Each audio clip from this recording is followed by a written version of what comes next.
I've been snowboarding. I used this board for probably almost a year. January, I think, was when we put the last piece of content out. Funnily enough, it was here at Allenheads where I filmed.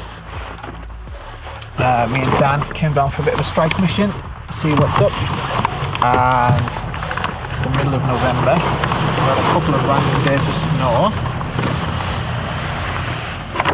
so I thought, fuck it, let's go back, let's have a go.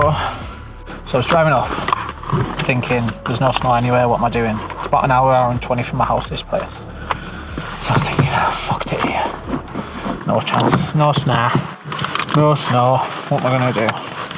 Fuck my life. And then all of a sudden you get 10 minutes towards like Allenheads, this area that we're in. Snow comes everywhere.